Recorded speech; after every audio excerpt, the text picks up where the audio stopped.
विश्वानि देव सवितरदुरितानि पराशुभ यद्भद्रं तन्न आशुभ। ॐ सहना भवतु सहनौ भुनक्तु सह वीर्यं करवावहै तेजस्विनावधीतमस्तु मा विद्विषावहै। ॐ शान्ति शान्ति शान्तिः। ओम कृष्णाय वासुदेवाय हरे परमात्मने प्रणतः क्लेशनाशाय गोविंदाय नमो नमः।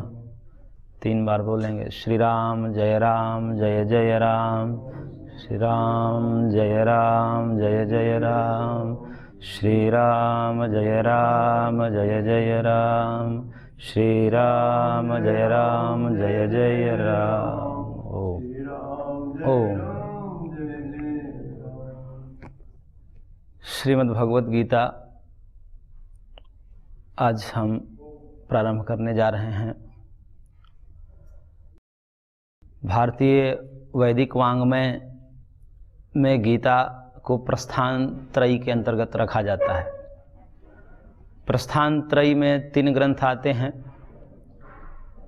जिसमें वेदांत है, ब्रह्मसूत्र है, उपनिषद, गीता। प्रस्थान त्रयी का तात्पर्य होता है कि श्रुतियुक्त तात्पर्यार्थे स्थितिर्भवति येन तत्प्रस्थानम। श्रुति में जो बात कही गई है उन बातों की स्थिरता यानी कि दृढ़ता जिसके द्वारा होती है, जिस ग्रंथ के द्वारा होती है, वो ग्रंथ का नाम प्रस्थान कहते हैं। अब श्रुति में क्या कहा है ये बात समझनी है। तो श्रुति में बहुत सारी बातें कही गई है, क्योंकि पूरी श्रुति को हम देखें, श्रुति अर्थात वेद, जो श्रुति परंपरा से चला, गुरु शिष्य परंपरा से चला, इस कारण उसका नाम श्रुति पड़ा। तो श्रुति में जो बात कही गई है, इसके लिए बहुत महर्षियों ने आलोडन विलोडन किया कि श्रुति का अंतिम तात्पर्य क्या है, वेद का अंतिम तात्पर्य क्या है, वेद का सार क्या है। पूरा वेद पढ़ने का न हमारे पास समय है और न उतनी योग्यता है, इसलिए वेद का अंतिम तात्पर्य क्या है, वेद का महत् तात्पर्य क्या है, तो उसके विषय में कठोपनिषद में यमराज ने नचिकेता से कहा कि सर्वे वेदा यत्पदमामनन्ति तपांसि सर्वाणि च यद्वदन्ति यदीक्षन्तो ब्रह्मचर्यं चरन्ति तत्पदम संग्रहेण ब्रवीमि ओम इति एतत्। अर्थात सर्वे वेदा यत्पदम आमनन्ति, सारे वेद जिस एक पद को कहते हैं, यानी कि पूरा वेद, वेद में जो है संहिता ग्रंथ भी है और ब्राह्मण ग्रंथ भी है, इसलिए मंत्र ब्राह्मणयोः वेदनामधेयम् ऐसा कहा जाता है। यानी कि कर्मकांड और ज्ञान कांड, अग्निहोत्र आदि जो कर्मकांड है उसको कर्म के अंतर्गत लिया जाता है, और जो भगवान से संबंधित विषय है उसको ज्ञान कांड से लिया जाता है। तो कर्मकांड और ज्ञान कांड ये मिश्रित वेद है। उनमें उन समस्त वेदों का अंतिम तात्पर्य क्या है, तो उपनिषदकार ने कहा कि एकमात्र ब्रह्म ही है, भगवान ही है। क्योंकि सर्वे वेदा यत्पदमामनन्ति, सारे वेद जिस एक पद का गुणगान कर रहे हैं, और सारे व्रत उपवास तपस्या जिसके लिए की जाती है, वो एकमात्र संक्षेप में उन्होंने कहा कि मैं संक्षेप में कहता हूँ हे नचिकेता, वो है ओम इति एतत्। ओम अर्थात भगवान का नाम है, तस्य वाचकः प्रणवः। ओम इति एकाक्षरम ब्रह्म, जिसको आगे गीता में कहेंगे भगवान। ओम अर्थात साक्षात परमात्मा। तो इसलिए वेद का जो महत् तात्पर्य है, अंतिम तात्पर्य है, यानी कि वेद का निचोड़ कहें तो भगवान है। तो जब वेद का निचोड़ भगवान हो गए तो वेद की जो अंतिम तात्पर्य है वो भगवत प्राप्ति हो गई। भगवत प्राप्ति ही अंतिम तात्पर्य है, पूरा वेद इसीलिए आया है। तो इसलिए अब जो श्रुति में उक्त कथन है अब वो कैसे प्राप्त होंगे ये विषय है कि वेद ने तो कह दिया कि वेद का महत् तात्पर्य ब्रह्म है, भगवान है, ईश्वर है, परमात्मा है। अब वो कैसे प्राप्त होंगे, उसकी साधना क्या हो सकती है, इन सारी बातों की स्थिरता, दृढ़ीकरण जिस शास्त्र में होता है उसको प्रस्थान कहते हैं। और वो प्रस्थान 3 है, प्रसिद्ध है, इसलिए त्रयी कहा। प्रस्थान त्रयी, विद्या स्त्रीलिंग है इसलिए त्रयी कहा। पुल्लिंग होता तो त्रयः कहते, नपुंसक लिंग होता तो त्रयम कहते। तो प्रस्थान त्रयी विद्या है इसलिए त्रयी शब्द का प्रयोग किया। तो प्रस्थान त्रयी जो है उसमें 3 हैं, उन 3 में से एक जो है वो श्रीमद् भगवत गीता है। वेदांत है जिसे उपनिषद कहते हैं, और ब्रह्मसूत्र हैं जो महर्षि वेदव्यास द्वारा लिखित है, और ये साक्षात भगवान के द्वारा कथित गीता है। अब गीता श्रीमद् भगवत गीता है, यानी कि भगवान के द्वारा कथित है, इसलिए श्रीमद् भगवत गीता कहते हैं। गीता शब्द से ही स्पष्ट है, गीत गीता यानी कि गाया गया है, भगवान के द्वारा जो गाया गया है वो गीता है। भगवान के द्वारा कहा हुआ भी कह सकते थे गीता को, लेकिन कहा कि गाया हुआ है भगवान के द्वारा। क्यों गाया हुआ है भगवान के द्वारा, कह देते समान रूप से कि भाई भगवान उवाच, श्री भगवान उवाच आगे तो कहेंगे, लेकिन गीता को जो है गीता इसलिए कहा क्योंकि गान कहाँ होता है, गान वहाँ होता है जहाँ पर अंतरंगता होती है, जहाँ प्रेम होता है। प्रेम में बहुत चीज़ गाई जाती है, प्रेम में गीत गाए जाते हैं, प्रेम में ही गीत गाए जाते हैं। और वो प्रेम जब अंतरंगता को प्राप्त होते, प्रेम अपने आप में अंतरंग रूप ही है, तो प्रेम में अंतरंगता होती है, और उस अंतरंगता के कारण, उस प्रेम के कारण हृदय से जो भी उद्गार निकलते हैं वो गीत रूप में निकलते हैं, इसलिए उसको गीता कहा। और उस गीत में बहुत सारी बातें जो प्रेमी नहीं जान पाता, अपने प्रेम के कारण दूसरे को जना देता है, अपने प्रेमी को जना देता है। इसलिए भगवान यहाँ पर बहुत सारे ऐसे रहस्य की बातें अर्जुन को कही, क्योंकि अर्जुन से परम प्रीति करते थे। तो अर्जुन की प्रियता थी भगवान में, भगवान उनसे प्रेम करते थे, अर्जुन की भी अनन्य प्रीति थी। इसलिए अर्जुन प्रारंभ में ही कहे हैं, शिष्यस्ते हम साधिमाम त्वाम प्रपन्नम, कि मैं आपका शिष्य हूँ, आपके शरण में हूँ, इसलिए मेरा मार्गदर्शन करिए, जो हमारे लिए श्रेय है उसको कहिए। तो यहाँ पर प्रियता की पराकाष्ठा है। सामान्य प्रियता में ये बातें नहीं घटित होती है। सामान्य प्रेम जहाँ होता है वहाँ पर इतना समर्पण नहीं होता कि एकदम सरेंडर कर दे अपने आप को और कहे कि जो भी आप हमारे लिए उचित है वो कहिए, मैं तो एकदम आपके शरणागत हूँ। तो यहाँ पर अर्जुन की अनन्यता देखी जा रही है कि अर्जुन भगवान से अत्यंत प्रीति करता है, और वो प्रीति एक सखा के नाते करता है, लेकिन अंत में वो शिष्य बन जाता है। पहले सखा रूप ही थे, सखा ही थे, इसलिए आगे बीच में कहे हैं कि हे कृष्ण, हे यादव, हे सखेति इत्यादि कथन, कि मेरे से जो भी गलती हो गई, सखा के रूप में मैंने जो भी आपको ऐसे वचन बोल दिए होंगे व्यवहार में जो कि उचित नहीं है एक गुरु शिष्य के नाते, उसको माफ़ करिएगा, क्योंकि मैं आपका शिष्य हूँ, मैं शिष्यत्व को स्वीकार कर चुका हूँ, आप हमारा मार्गदर्शन किए हैं इस कारण से। तो उस प्रेम में जो है बहुत सारे गोपनीय बात बताई जाती है। इसलिए जब प्रेमी और प्रेमिका आपस में प्रेम करते हैं तो उसकी यही पहचान होती है कि भाई कुछ ऐसी बातें बताओ जिससे मेरे को विश्वास हो जाए। ऊपर ऊपर की बातें तो सब जानते हैं, लेकिन कुछ ऐसी रहस्य की बातें बताओ जिससे हमें विश्वास हो जाए कि वास्तव में प्रेम हम करते हैं। तो प्रेम करते हैं तो उस प्रेम में, प्रेम की प्रगल्भता में, प्रेम का जब उद्रेक होता है, प्रेम के भी कई रूप होते हैं, उसके स्टेज होते हैं, 10 प्रकार के प्रेम की स्थितियां बताई गई हैं शास्त्रकारों ने। तो उसमें जो है प्रेम में जब व्यक्ति पढ़ता है और प्रेम की जब प्रगाढ़ता होती है तो उसमें कुछ गोपनीय बातें खुलती हैं दोनों तरफ से, तब ये माना जाता है कि वास्तव में प्रेम है, कि कोई रहस्य की बातें सामने आती है। भगवान पहले भी उस मित्र थे, सखा रूप में मानते ही थे, लेकिन वो तत्व की बातें नहीं कही जब तक अर्जुन ने ये नहीं कहा शिष्यस्ते हम साधिमाम त्वाम प्रपन्नम, मैं तुम्हारा शिष्य हूं। पहले सामान्य प्रीति थी एक सखा के नाते, परंतु यहां पर शिष्य के नाते जब इसने कहा कि शिष्यस्ते हम, मैं तुम्हारा शिष्य हूं, अब शरणागत हो गया हूं, इसलिए मेरा मार्गदर्शन करिए, तब जाकर के भगवान ने वहां से बोलना शुरू किया है, इससे पहले नहीं किया। इसका तात्पर्य क्यों? इसका तात्पर्य यह है कि जितने संबंध होते हैं हमारे, संबंधों में प्रेम होता है, चाहे माता पिता का संबंध हो, भाई बहन का संबंध हो, पिता पुत्र का संबंध हो, पिता और अन्य का जो संबंध है, उन संबंधों में प्रेम होता है। और एक प्रेम गुरु शिष्य में भी होता है। गुरु शिष्य का प्रेम सबसे उत्कृष्ट प्रेम माना जाता है। वह इसलिए माना जाता है क्योंकि अन्य प्रेम जो हैं वहां पर प्रयोजन पूर्णा प्रीति है, जहां पर कुछ प्रयोजन रहता है, कुछ स्वार्थ रहते हैं सुख के कारण, या कोई भी स्वार्थ रहते हैं जहां पर, और उस स्वार्थ की पूर्ति यदि नहीं होती है तो प्रेम टूट जाता है।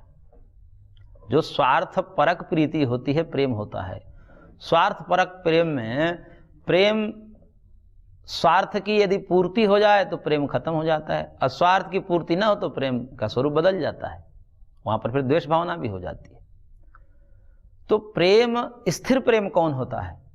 जहां पर कोई भी लौकिक कामना हो, धन की कामना हो, व्यक्तिगत सुख की कामना हो, यश की कामना हो, कोई भी लौकिक कामना है, और उस कामना के आधार पर यदि जुड़ाव है, संबंध है, तो उस कामना के निवृत्त हो जाने पर प्रेम भी निवृत्त हो जाता है, संबंध विच्छेद हो जाता है। इसलिए बाकी जो संबंध है उसमें भी प्रेम है, परंतु वह प्रेम कामना मूलक होने से उस कामना का विषय लोक ही है, लौकिक कामनाएं हैं, सुख है, व्यक्तिगत सुख है, धन है, यश है इत्यादि है, तो वो जो है संबंध है, वो प्रेम है, विच्छेद को प्राप्त हो जाता है। परंतु गुरु और शिष्य का जो संबंध है वो उसमें कोई लौकिक प्रयोजन नहीं होता, कोई धन आदि का संबंध नहीं होता, कोई यश की कामना नहीं होती है। वहां पर एकमात्र कामना जो है वो ज्ञान की होती है। शिष्यत्व स्वीकार ही इसलिए किया जाता है कि हमें ज्ञान दे, हम अज्ञानी हैं, हमें पता नहीं है कैसे चले, कैसे जिए, कैसे भगवत प्राप्ति करें, हमको पता नहीं है, इसलिए शिष्यत्व ग्रहण किया जाता है, गुरु को स्वीकार किया जाता है। और इसलिए गुरु संबंध ज्ञान मूलक होने के कारण उसको उत्कृष्ट माना जाता है। यदि गुरु शिष्य के संबंध में ज्ञान के अतिरिक्त और कोई भी चीज आ जाए तो गुरु शिष्य का संबंध भी अन्य संबंधों की तरह टूट जाएगा। इसलिए गुरु और शिष्य का संबंध ज्ञान मूलक होने से लौकिक कामना नहीं है, कोई यश प्राप्त करना नहीं है, कोई धन प्राप्त करना नहीं है, इसलिए गुरु और शिष्य का संबंध ज्ञान मूलक होने के कारण उसको श्रेष्ठ माना जाता है। और फिर ज्ञान क्या है? तो ज्ञान कहते हैं कि साक्षात भगवान ही है, सच्चिदानंद स्वरूप भगवान है। भगवान के दो लक्षण हैं, एक स्वरूप लक्षण होता है, एक तटस्थ लक्षण होता है। शास्त्र में दो प्रकार के लक्षण बताए गए हैं। तो तटस्थ लक्षण का तात्पर्य ये होता है कि वो भगवान के साथ वो धर्म जो सदैव भगवान के साथ नहीं रहते, परंतु फिर भी भगवान को पहचान कराने में वो संबंध, वो गुण धर्म कार्य करा देते हैं, सार्थक हो जाते हैं। जैसे ब्रह्म सूत्र में कहा जन्माद्यस्य यतः, भगवान कौन है? जब महर्षि बादरायण से पूछा गया, वेदव्यास जी से पूछा गया कि ब्रह्म क्या है, अथा तो ब्रह्म जिज्ञासा, उन्होंने संकल्प लिया कि अब हम ब्रह्म की जिज्ञासा करेंगे, ब्रह्म का क्या स्वरूप है। तो फिर कहा कि बताइए ये ब्रह्म क्या है, ब्रह्म तत्व क्या है, ये भगवान क्या है? तो उन्होंने कहा कि जन्माद्यस्य यतः, यतः जन्मादि, जन्म आदि जिससे होता है वो ब्रह्म है। जन्म आदि का मतलब जगत का जन्म आदि जिससे होता है, आदि से स्थिति और प्रलय भी समझना चाहिए। जगत का जन्म जिससे होता है वो ब्रह्म है, जगत का पालन जिससे होता है वो ब्रह्म है, और जगत अंततः जिसमें विलीन हो जाता है वह ब्रह्म है। इसी को उपनिषदकार ने तैत्तिरीय उपनिषद में यतो वा इमानि भूतानि जायन्ते येन जातानि जीवन्ति यत् प्रयन्ति अभिशम विशन्ति तद् विज्ञासस्व तद् ब्रह्मेति, ऐसे कहा कि सारे भूत भौतिक पदार्थ जिससे उत्पन्न होते हैं, जिससे पालित पोषित हैं, रक्षित है, और अंततः जिसमें विलीन हो जाते हैं वो ब्रह्म है, वो भगवान है। तो ये जो लक्षण है इसको कहते हैं तटस्थ लक्षण। तटस्थ लक्षण मतलब कि जब भगवान जगत रूपी क्रिया से युक्त होंगे तब वो जगत के कर्ता होंगे, जगत के पालन रूपी कर्म से युक्त होंगे तब वो जगत के पालन करता होंगे, और जगत के संहार रूपी कर्म से युक्त होंगे तब संहरता होंगे। और जब भगवान जगत का न उत्पत्ति करेंगे, न पालन करेंगे और न ही नाश करेंगे तब भी भगवान होंगे। भगवान तो तभी होंगे जब जगत नहीं उत्पन्न हो रहा था तभी भगवान थे, पालित नहीं था तभी भगवान थे, और नष्ट नहीं था तभी भगवान थे। लेकिन उस भगवान को हम जान नहीं पा रहे थे, तो इसलिए कहा कि इन कर्म से जब युक्त जो चैतन्य पुरुष, जो एक सत्ता है, तत्व है, जब इन कर्मों से युक्त होता है उस तत्व का नाम ब्रह्म तत्व है। तो इसको तटस्थ लक्षण कहते हैं। कहने का मतलब कि ये जगत का सृष्टित्व, पालन, संहरता इत्यादि जो धर्म है भगवान के साथ सदैव नहीं रहते। क्यों नहीं रहते? क्योंकि भगवान वहाँ भी रहते हैं जहाँ जगत नहीं है। तदे जति तनई जति तद्दूरे तदवंत के तदंतरस्य सर्वस्य तदु सर्वस्यास्य बाह्यतः। ईशावास्य उपनिषद में कहा कि वो जगत के अंदर भी हैं, जगत के बाहर भी हैं। जहाँ जगत है वहाँ भी हैं और जहाँ जगत नहीं है वहाँ भी हैं। तो जहाँ जगत नहीं है वहाँ भी भगवान है, तो वहाँ न जगत की उत्पत्ति होगी, न स्थिति होगी, न संहार होगा। तब वैसे भगवान का लक्षण कैसे बनेगा? तो यहाँ पर जो है भगवान का लक्षण तटस्थ लक्षण। जैसे किसी को बताना है, किसी का घर बताना है कि उनका घर कहाँ है, कौन है। घर एक प्रकार के होते हैं, कॉलोनी जो है, बिल्डिंग एक प्रकार के, तो कौन है उनका घर, तो बता दिया कि जो झंडा लगाया है ना हनुमान जी का, वो वाला है। अब झंडा जो है चिन्ह है, प्रतीक है। झंडा जो है उस घर का जो अंश नहीं है, उस घर से पृथक है। घर से पृथक भी हो सकता है, लेकिन फिर भी घर का अंश न होते हुए भी, उसका भाग न होते हुए भी घर को पहचान कराने में वो झंडा समर्थ है। तो झंडा वाला घर, तो यहाँ पर झंडा लक्षण बन जाएगा घर को पहचानने में। इस प्रकार के जो लक्षण होते हैं, जैसे कोई कह देगा दाढ़ी वाला स्वामी जी, अब दाढ़ी को हटा भी सकते हैं। लाल वस्त्र वाले स्वामी जी, वस्त्र हमारा अंश नहीं है, इसको हटा सकते हैं, बिना वस्त्र के भी हो सकते हैं, लेकिन फिर भी हमारा स्वरूप न होते भी हमको पहचान कराने में समर्थ होता है। इस कारण से इस प्रकार के लक्षण को कहते हैं तटस्थ लक्षण। अब जहां पर तटस्थ लक्षण न हो वहां पर कैसे करेंगे? तो कहते हैं वहां पर भगवान को स्वरूप लक्षण से करेंगे। स्वरूप बताना पड़ेगा कि वो ऐसे हैं, उनका चेहरा ऐसा है, उनकी लंबाई इतनी है, उनकी चौड़ाई इतनी है। इस प्रकार से उनके पूरे स्वरूप का कथन किया जाए जब, तो ऐसे गुण धर्म को कहते हैं स्वरूप लक्षण, स्वरूप धर्म। तो भगवान के जो स्वरूप धर्म है वो सच्चिदानंद स्वरूप, इसलिए कहा जाता है, जब भी बोला जाता है प्रवचन में तो भगवान के विषय में सच्चिदानंद स्वरूप कहा जाता है। यानी कि भगवान सच्चिदानंद स्वरूप है, सत चित आनंद उनका रूप है। सत चित आनंद गुण भी कहा जाता है। एक ऐसा भी कथन किया जाता है, कभी कभी समझाने के लिए सब कथन होते हैं, वास्तव में ऐसा कुछ नहीं है, कि भगवान में 3 गुण हैं, सत चित आनंद। तो भगवान एक गुणी हो गए और इन 3 गुण हो गए सत चित आनंद। ऐसा नहीं है। गुण गुणी भाव एक समझाने के लिए होता है। जो सत है वही चित है, जो सत और चित है वही आनंद है, और जो सत चित आनंद है वही ब्रह्म है। ये तीनों अलग नहीं है और नहीं इनमें गुण गुणी भाव है। भगवान सद्रूप हैं, चिद्रूप है, आनंद रूप है। तो इसलिए सच्चिदानंद स्वरूप परमात्मा है। तो इसमें जो सत चित है, सत मतलब तीनों कालों में जो रहने वाला है, भूत वर्तमान भविष्य तीनों कालों में जो हो उसको सत कहते हैं। चित मतलब चैतन्य, नित्य ज्ञानवान। जो ज्ञानवान है वो अज्ञान नहीं है, उनमें अज्ञान का अंश नहीं है, अज्ञान का लेश भी नहीं है, जड़ भी नहीं है, वो चैतन्य है। वो सब जानते हैं, वो सब सुनते हैं, वो सब देखते हैं। उनके आंख नहीं लेकिन फिर भी देखते हैं, उनके कान नहीं लेकिन फिर भी सुनते हैं। पग भी नहीं चलई सुनई भी नु काना, कर भी नु कर्म करई विधनाना, आनन रहित सकल रस भोगी, बिन वाणी वक्ता बढ़ जोगी। भगवान के विषय में ऐसा कहा कि उनके पग नहीं है फिर भी चलते हैं, यानी कि उनके अनंत पग हैं, अनंत आंखें हैं, अनंत श्रोत्र है। सहस्र शीर्षा पुरुषा सहस्राक्ष सहस्रपाद इत्यादि जो वेद के वचन हैं, इनका कहने का तात्पर्य है क्योंकि आँख कान इसे स्थूल हमारे जैसे होते तो फिर कम ही दूर देख पाते। जो सबको देखते हैं, जो सबको सुनते हैं, और वो कैसे हैं? तो कहते हैं कि चींटी के पग घुघरू बाजे वो भी साहिब सुनता है। कितने सूक्ष्म कान हैं उनके, कि चींटी के जो है पैर कितने बड़े और उसमें बंधने वाले घुघुरी कितने बड़े और उससे होने वाले ध्वनि कितनी विशाल होगी, आप कल्पना कर सकते हैं। और कहते हैं कि वो भी साहिब सुनते हैं।